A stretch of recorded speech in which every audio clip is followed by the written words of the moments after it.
This is Single Status.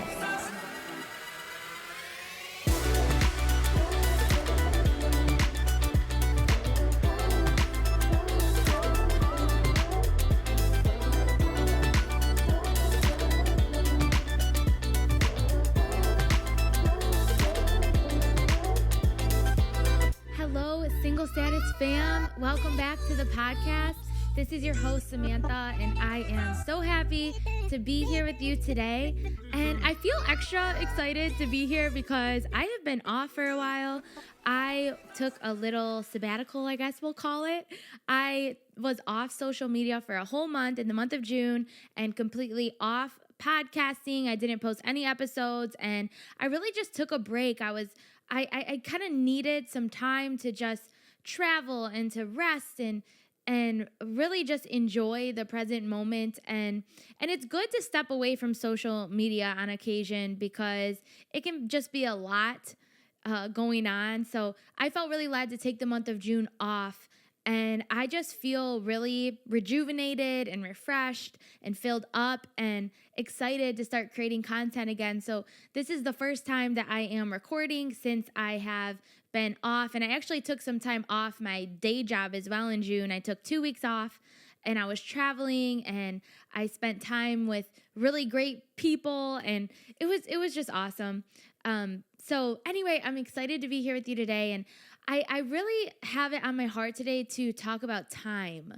God has really been speaking to me about time, especially since I again took this break. I was able to really seek God, and when we have that really undistracted time with God, his voice just gets louder, and I felt like he really was talking to me about time and how he operates outside of time.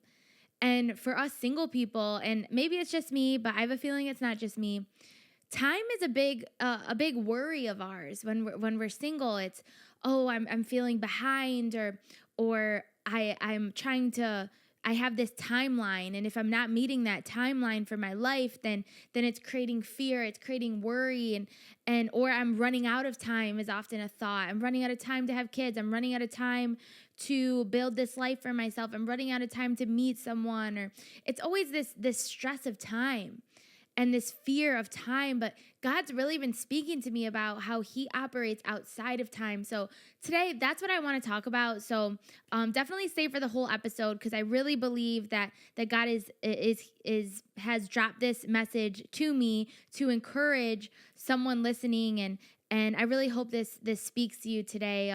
But before we jump into it, I just want to remind you, if you don't already, make sure to follow me on Instagram and TikTok. My handles are below in the show notes at Samantha Venue. And also we're on YouTube, so you can watch all the episodes there. I'm always posting shorts as well. And if you are a consistent listener, please, if you could, rate the show, write a review on Apple and Spotify. That would be so much appreciated. That is how we grow, and that's how we reach more people. So I've been listening to this Audible book on the power of vulnerability. It's called by Brené Brown. And it's actually not even a book. I mean, it sounds like she's at a conference speaking, but it is so good. And it's all about the power of vulnerability and identifying areas of shame in our life. And she talks about these things called shame spirals that we go through. And it resonated with me so much. And I've been really good lately about identifying when I'm in a shame spiral. So here's an example of a shame spiral that I went through lately. So I was out with some people, and I was kind of sharing with someone that, yes, I've been single for the past few years, but I'm open, and I think I was kind of vulnerable with them, saying that I think I've been single because I am more picky at this point in my life. I've done a lot of work. I've done a lot of healing. I've been in a relationship for a long time in my 20s. I know what I want. I know what I don't want. So I'm at a point where I am more picky, I guess. And I hate the word picky, but it's the truth. I'm not going to settle for anything that is not for me at this point in my life. I'm so happy at the place that I'm in that I want someone to add to the happiness, add to the peace, add to the joy. And so I'm willing to wait for that person. And so I shared this with someone and I said, but yes, I'm open and I'm ready to meet someone. And the response from this person was, well, in order to meet someone, you have to put yourself out there. And for me, so let me backtrack. So that's what they said. And this person loves me and this person cares about me. So that's why they were saying that. And normally there wouldn't be anything wrong with saying that, but for me it triggered a shame spiral. I don't know why, but it did. Okay. And so that night and the next morning I was all in my head and I got really worried about, oh my gosh, I'm behind in life. I should have met someone by now. I'm not doing enough to meet someone. What do I have to do? Where do I have to go? Like, oh my gosh, I'm not putting myself out there and I'm getting older. And I went through this whole shame spiral in my head, okay? And so there's two people that I call whenever I identify when I'm in a shame spiral. And that morning, I was like, okay, I need to call someone, one of my people, and talk this out. So I called my cousin, Maela, shout out.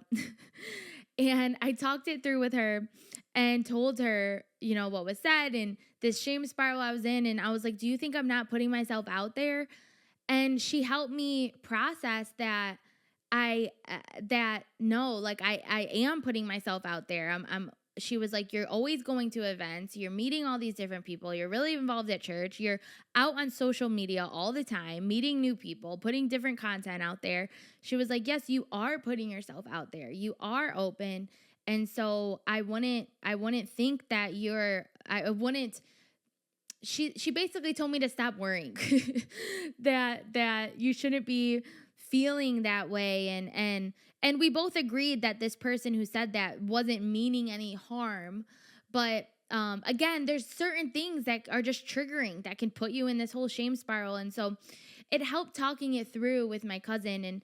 And so after that, I went by myself and I said, okay, God, I need to snap back. And in prior episodes, I've talked about this where I wasn't calling it shame spirals, but I like that label for it. But when we get in those worry moments or those times of extreme like anxiety and worry about the future, and when we get in those, it's the first step is identifying that, oh my gosh, I'm in a spiral, I'm in a shame spiral, and then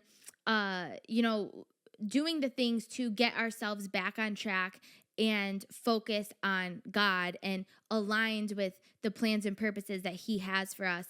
And for me, it's calling that trusted person and then getting before God by myself. And so I went before God by myself. I took time and I said, okay, Lord, I just need to be in your presence. I shut my eyes. I get in His presence, whether it's from worship music or whatever. And sometimes in this situation, I actually wrote out all the thoughts that I was feeling. So I'll literally be very detailed with my emotions, and I'll get out my journal and I'll write all the things that I am feeling in that moment and my fears, my anxieties, and I'll write it all out. And then I give it to God. And there's something about writing out your emotions that just really helps. And so then I sat in silence and I said, Lord, now show me the truth. Show me what you have for me. Show me what your intention for me is in this time. And He just reassured me that everything's okay, that I'm exactly where I'm supposed to be, that good things are on the horizon and I don't need to worry and I don't need to strive and I don't need to stress about time. And it opened this revelation of time and how God sees time and how God operates outside of time. And before we jump into more on time and the revelation I've been receiving from God, I do just want to say that some of you may feel like you don't know how to hear from God or you don't know if you hear from God or not. And someone said this to me a while ago that really helped me. They said the enemy, the Bible says the enemy comes to steal, kill, and destroy. So whatever is from God will not bring fear. It will not come to steal, kill, or destroy. It will not come to steal your peace. Like this shame spiral I was just in, it's clearly not from God because it brings fear. It steals peace. It brings anxiety. That is not of God, okay? So if when you go before God and you ask him, what do you have for me? What do you want to say to me right now? If it is filled with peace, if it is filled with joy, if it is filled with love, because God is love, he is the Prince of Peace, then I would believe that that is the Lord speaking to you. We can believe that that is God speaking, okay? So this revelation that I've been getting lately about time is that, listen, your life was planned out before the creation of time. Before you were created in your mother's womb, before the foundations of the world, God thought about you and he wrote the book of your life. And here is the scripture to prove it. Psalm 139, verses 14 through 17, it says, "Thank you for making me so wonderfully complex." And this is Solomon in Psalms. Actually, this is probably King David speaking in Psalms. It says, "Thank you for making me so wonderfully complex. Your workmanship is marvelous. How well I know it. You watch over me as I was being formed in utter seclusion, as I was woven together in the dark of the womb. You saw me before I was born. Every day of my life was recorded in your book. Every moment was laid out before a single day had passed." Every moment of your life was laid out before a single day had passed. So God thought about you before he created the foundations of the earth, before a single day had passed. And that's so incredible. And so there's a couple things that just brought extreme comfort to me, and that's why I wanted to share, because I believe it can comfort you as well. But if your life was written out and planned out before the foundations of the earth, then really all we need to do is rest in God, seek God, and be in lockstep with him. And through that rest, the plan for your life and the appointed blessings and times that he has in your life to bring these promises to pass will gently unfold in front of you at the proper time. When we are striving, when we are stressing, when we are trying to do it ourselves, that is when we veer off of the plan that God has written for your life. So if we are in rest with God, seeking him, putting him first, being with him, getting to know him, being in his presence, we can trust that God is gently unfolding the plans and purposes and promises that he has written for your life. And so basically, out of that rest, then all we're doing is walking with him in lockstep. And what is already done in the spirit is unfolding in front of us at the appointed time. So it brought so much comfort for me, because I'm like, wow, literally all I need to do is seek his will for my life, be in lockstep with him, rest in him, and everything is coming together to bring to fruition the plan that he already has written out. So I hope this is encouraging for you, because there's nothing we have to strive for. There's not this timeline that we're racing against. You aren't behind. God knew the decisions that you were going to make before you even made them. And he will redeem anything that you have gone through, anything that's been taken away from you. And when we keep going back to, okay, Lord, let me focus on you, he brings us back on course. So I want to talk about King David a little bit, because there is so much about his story that resonates with this revelation about time and how God operates outside of time, and how we can rest in him and things are just coming forth that already exists in the spirit, that God already has written for your life.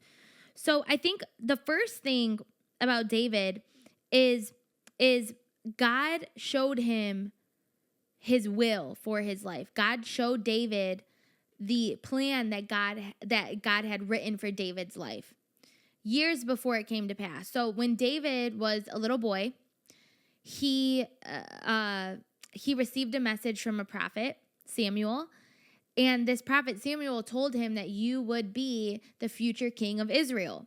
So David, as this little boy, received this message that he's going to be a king one day. Okay, imagine that. And so the plan that God had written for David's life came directly from God. It wasn't David, trying to figure it out by himself. It wasn't David writing his own dreams and his own plans and all that stuff. Okay, so it just reminded me that if we want to understand where God's bringing us, if we want to understand what God's will is for us, and if we want to walk in that, we need to seek God to understand what is your will for my life? What is his will for your life? Okay? So before doing anything, I would take time and say, Lord, what is your will for my life? Where are we going? What is your intention for my life? What is written for my life? Why did you bring me into this world? If you had every moment laid out for my life before the foundations of the earth, what are your plans for me? What are the promises that you have for me? What is my purpose in this world? Where do you want me to go? What do you want me to do? And start asking God these questions. And he will show you, and sometimes he won't show you everything. Maybe he'll show you piece by piece, because sometimes it's too much to handle at once, and he wants to protect you from that. But my point is, you can seek God and ask God for his will for your life, and then that will help you to align with where he's calling you, to align with at least the direction that he's pulling you in, okay? And David is a great example of that. Okay, we have a visitor that just came in, my dog, Ginny. Don't mind her if you're on YouTube. You probably see her. But anyway, so the second thing that David did is he knew how to steward time. So one of my spiritual mentors said this recently. He said, faith is stewarding time, which that just really spoke to me deeply, because see, David, he was given this promise to be king at a later date in his life. He didn't know when it would happen. And basically, that time in between, faith is walking when in the unseen. It's walking in faith, even when things aren't coming to pass yet, or just believing that this thing is coming to pass at a later date. But in that time of waiting, it's about what are we doing in that time? What's God's intention for us during that time? And how are we stewarding the time before the promise comes to pass? And David, he did such a great job of stewarding time.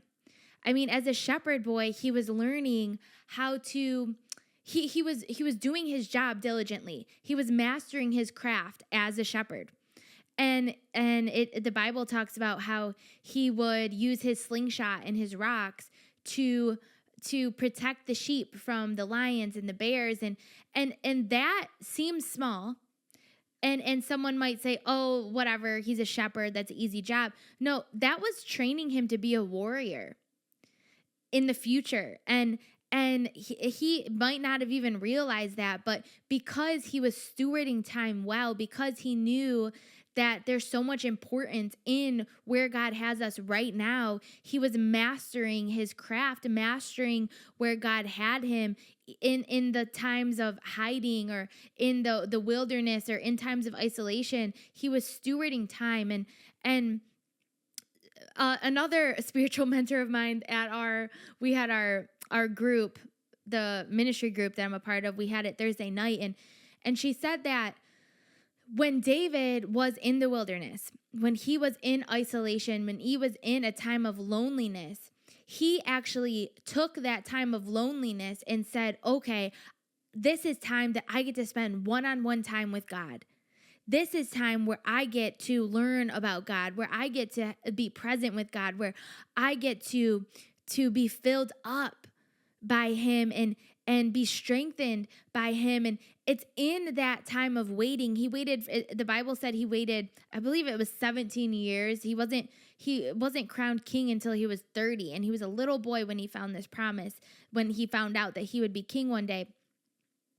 And he took this opportunity as, wow, I get time with God. And I believe that's why the Bible says he was a man after God's own heart.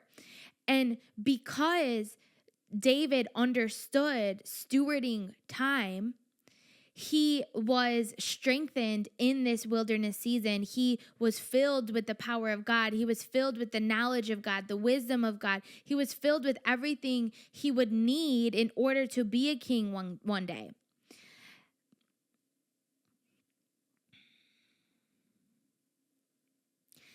And in the last episode with Samantha Teal, I talked about how if you look into the root word of waiting, it actually means entangled. So when we are in waiting seasons, it shouldn't be us just waiting for something to happen or waiting for God to do things. No, it's actually entangling ourselves with God and building that depth of a relationship, that deepness, that love. And it's not this religious act. So David wasn't sitting around reading, I don't even know what they called it back then because they didn't have the Bible like we have it, but reading the ancient writings and I'm sure he did that at times, but he wasn't sitting there praying for hours and hours at a time. He was inviting God to every area of his life. He viewed his work as worship. He was living presently with God by his side every day in his work, at his house, when he was sleeping, it's part of your life. So when I'm saying this entangle, please know that it's not this religious act that you need to be at church 24/7 or you need to be praying 24/7. No, it's literally when you're doing things throughout the day. It's at work. It's when you are on a walk, when you're eating lunch. It's having those one-on-one conversations with God and sometimes just saying, Lord, let me help me feel your presence. Help me learn more about you. Lord, show me what you love about me. Like going through those conversations with God, just like you would with a new person that you're falling in love with, or a new friend or a family member that you're trying to build more of a relationship with. It's the same way with God. So David, he really entangled himself with the Lord in this season of waiting, and he mastered the skills that he was given at that time, where he mastered the work that he was given, and he might not have even realized that was setting him up for what God had in store for him. And so I would say that you should just be ready. Be ready, because the other thing about David is he was doing these things, entangling himself with the Lord, building that relationship, mastering his craft. He was doing these things, knowing this promise was in his heart. And one day he woke up and his dad asked him to go bring lunch to his brothers. It was just a normal day. He was just being obedient to his dad. He was doing a nice thing for his dad, thinking no big deal. Yeah, I'll bring him food. And he walks into the battle of the Israelites against Goliath. And everyone was scared to fight Goliath. But David knew in his heart, I know how to kill lions and bears. This is what I do to protect my sheep. And I've just been filled up with the strength and power of God in all this alone time that I've had with him. So I know that my God is going to bring me this victory through. I know that my God is going to give me this victory against Goliath. So I know that I am the guy. He knew.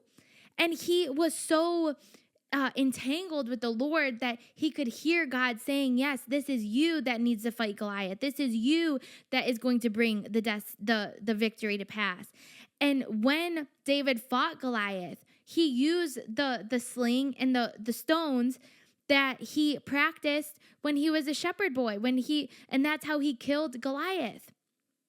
So because he knew how to steward time, because he was diligently doing the things that were right in front of him in that wilderness season, in that time of waiting, he was able to step up at the appointed time that God had for him. It was just an ordinary day, and everything changed. At that moment, that's when David was promoted to this new season of life where people looked to him as a warrior, where people began to praise him and to look to him as a leader. And he was ready because of the time that he stewarded in that wilderness season. So I would just say, be ready. Be ready, because your entire life can change at any moment. Cherish this time. Cherish this time in the secret place with God. Cherish the work that you're doing now. Cherish your job. Cherish those one-on-one conversations with family members and friends, and walks outside in nature, and or wherever God has you right now. Cherish those moments and ask God, what is his intention for you during this time? What is his intention for you during this time?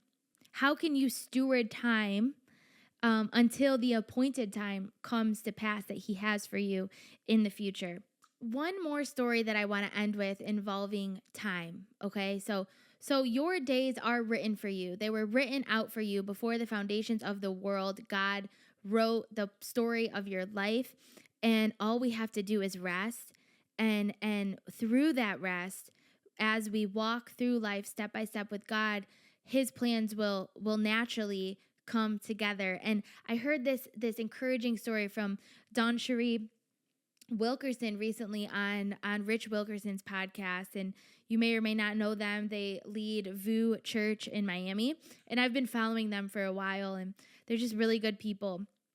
I don't know them, but I've been following them from afar on social media, and Dawn Cherie had really cool news recently. She's been really open about her issues with infertility, and she had a 8-year battle with infertility, and her and her husband, I think they started trying to have kids at 25, and then they, with the help of doctors, they had their first child at 33. So it took 8 years of going to doctor's appointments and getting the help they needed, and they ended up having 3 kids back to back, starting at 33, and I don't know where it ended, but they have 3 beautiful kids now. And that story alone was really encouraging, and they were clear that they never obsessed about having kids. They never let it took over their life, because I think a lot of times with the desires of our heart, we can obsess over things a little bit, especially with husband or children. And you see these people that are so obsessed with finding their husband, so obsessed with finding their spouse, so obsessed with having kids, or whatever it may be.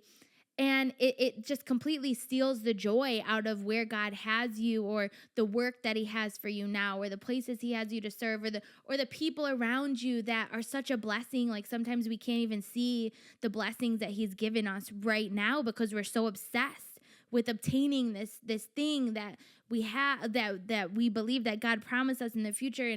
And they were so encouraging, because they said they never let the desire to have children take over their lives.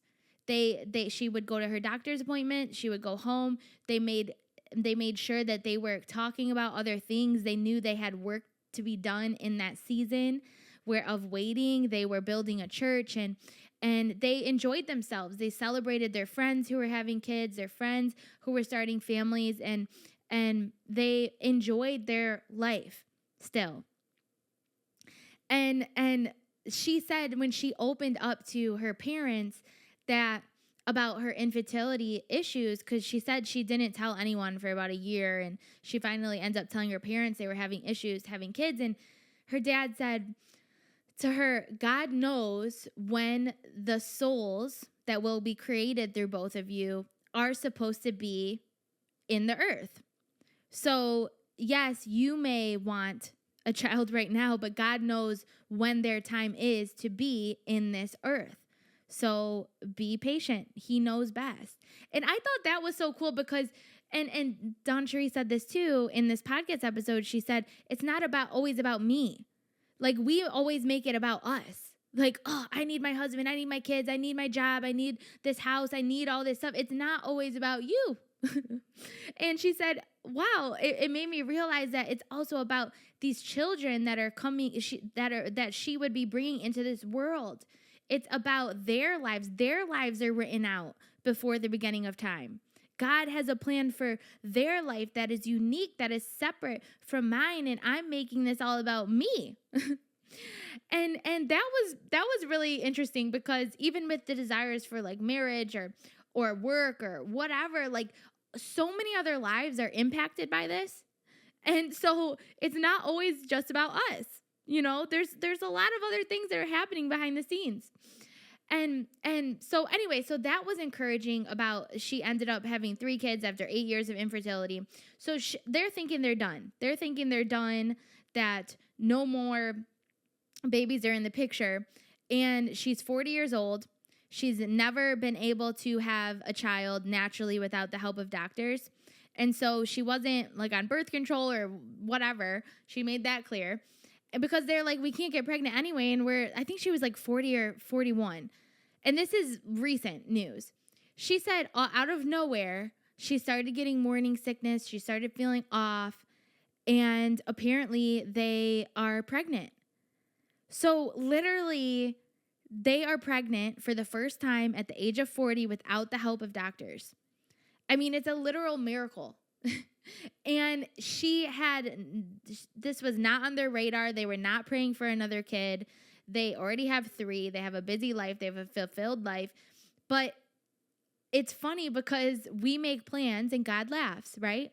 That's the saying. We make plans and God laughs. And she said her and her husband just keep laughing because it's such a miracle that wasn't even on their radar. They're just going about their normal life. And he brings them this beautiful blessing at the appointed time. Okay, and so the main purpose of today's message is God operates outside of time, and he has your life written out. Before the foundations of the world, he wrote out the story of your life. So all we need to do is rest in him. All we need to do is seek him. All we need to do is build relationship with him and invite him into all areas of our lives. And that aligns us with the perfect will that he has written for you and for us. So I hope you found this encouraging. And his timeline always looks different. We always want things now, and on our timeline, but his timeline's different. So if we just give it to him, if we just rest in that, I mean, how much peace would we be able to obtain and eliminate anxiety and eliminate worry and listen, we're human, so those feelings are going to come up sometimes. And so practically it's good to be able to notice when we're in those shame spirals, notice when we're in those emotions, and figure out ways to pull ourselves back and to put our mind back on Christ, because he knows best. He knows the story that's written for your life, and we can trust him that his story is so much better than the one that we have for ourselves. Well, guys, I hope this episode was encouraging for you. I know this revelation that I've been getting from God about time has been so encouraging and so comforting for me, knowing that everything's already done. Everything is done in the spirit. I have actually been thanking God. Thank you for everything that is already done. Thank you for my husband. Thank you for my family. Thank you for my children. Thank you for this job that you have for me in the future. Thank you for the provision. Thank you for the finances. Thank you for the overflow. I have been thanking him for all these things that are already written, that are already done in the future, that I just haven't, that just haven't manifested in the physical realm yet. And we can do that. We can thank him because they're already done. They're just in the spirit realm, and God will bring them forth at the appointed time. So before we go, we have to do our affirmations, and I am personally excited to do these today because it has been a minute since I have done these because I haven't recorded in over a month. So if you could place your hand over your heart and repeat after me, and close your eyes if you'd like. I always like to close my eyes. I am not alone. I am loved and cherished by the Father. And I am exactly where I'm supposed to be. I just love those every time. I just feel it. Say those whenever, guys. Say those when you're feeling down, when you're feeling up, when you just need a little pick-me-up. Those are perfect to say. Okay, guys. Well, thank you so much for being here today. Thank you for staying for the whole episode. And I just want to remind you to like, subscribe, comment, share with a friend. Do all the things. Follow me on Instagram and TikTok. Links are below. And if you enjoyed this episode, I would greatly appreciate it if you could leave a review on Apple. And if you could rate the show on Spotify and Apple, that would be wonderful. 5-star rating. All right, guys. I love you, and I will see you next time. Bye.